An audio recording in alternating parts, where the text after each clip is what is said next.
Hello guys and welcome back my YouTube channel AR educational hub. तो इस video में आप लोगों को इंपॉर्टेंट अपडेट देने वाला हूं, ठीक है।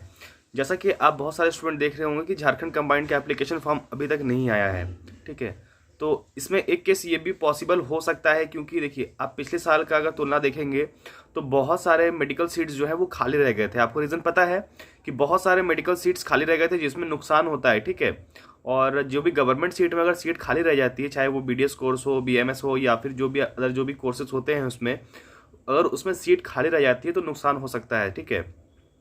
उसी तरह अगर झारखंड कंबाइंड में भी सीट खाली रह जाए, मान के चलिए आप स्टूडेंट ने फॉर्म भरा और कॉलेज में अगर 50 सीट है, फर्स्ट काउंसलिंग में, सेकंड काउंसलिंग, थर्ड काउंसलिंग में एडमिशन सारा फुल हो गया, बट एट ए टाइम क्या हुआ, जब नीट का रिजल्ट आया, नीट का जब काउंसलिंग हुआ, उसमें कुछ स्टूडेंट चले गए तो फिर सीट खाली रह गया, तो ऐसे में कॉलेज को नुकसान होता है, ठीक है।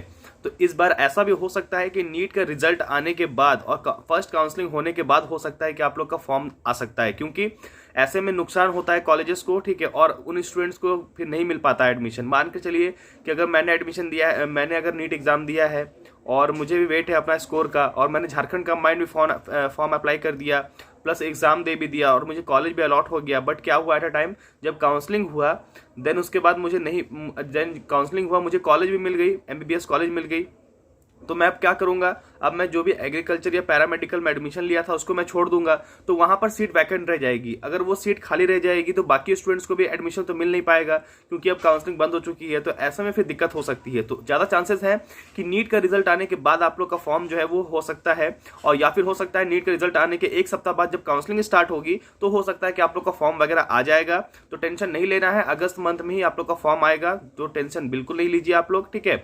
और जो भी अपडेट आएगा मैं आप लोग को अपडेट करता रहूंगा। जैसे कि मैंने कुछ दिन पहले बताया कि बीटेक के लिए अब झारखंड कंबाइंड अब एग्जाम नहीं करवाती है, पहले करवाती थी, अब JEE से ही आप लोग का एडमिशन हो पाएगा, ठीक है। तो पहले क्या था, झारखंड कंबाइंड के थ्रू हो पाता था, अब ऐसा नहीं है, उसमें से नहीं होगा। प्लस जो बीएड के लिए भी कोर्सेज थे, अभी उस पर भी बिल्कुल केस चल रहा है सुप्रीम कोर्ट में, तो वो भी अभी बिल्कुल क्लियर नहीं है। तो देखना है कि अगर वो दोनों एग्जाम होता है कि नहीं होता है। और एग्रीकल्चर और पैरामेडिकल जो एग्जाम है वो कंफर्म और श्योर बिल्कुल होगा आप लोग का एग्जाम, ठीक है। तो बिल्कुल ये भी सोचना नहीं है कि एग्जाम नहीं होगा, भाई एग्जाम नहीं होगी, मेरिट पे होगा, तो ऐसा नहीं है, एग्जाम होगा, ठीक है। जब कोरोना समय था तब भी एग्जाम हुआ था, 2021 में भी हुआ था, तो 2022 में भी बिल्कुल बिल्कुल चांस है कि होगा, ठीक है। स्ट्रेस बिल्कुल नहीं लेना है, पढ़ाई करते रहनी है, जहां पे डाउट है बिल्कुल आप पूछ सकते हो, ठीक है। और जो भी क्वेश्चंस वगैरह है वो मैं आप लोग को देता ही रहता हूँ, इंपॉर्टेंट टिप्स जो है वो आपको मिलता ही रहती है, शॉर्ट नोट्स मैं देता ही रहता हूँ टेलीग्राम पे। तो बिल्कुल टेलीग्राम ज्वाइन कर लीजिए, इंस्टाग्राम ज्वाइन कर लीजिए, और वहां पे जो भी रेगुलर अपडेट्स आएगा वो आप लोग को मिलता रहेगा, ठीक है। और जो भी चैनल पर न्यू है, चैनल को सब्सक्राइब करके बेल आइकन प्रेस कर लीजिए। मिलते हैं आप सभी से नेक्स्ट वीडियो में, तब के लिए धन्यवाद, ठीक है। और डिस्क्रिप्शन में लिंक दिया हुआ है, उसमें जाके आप लोग ज्वाइन कर सकते हो, ठीक है।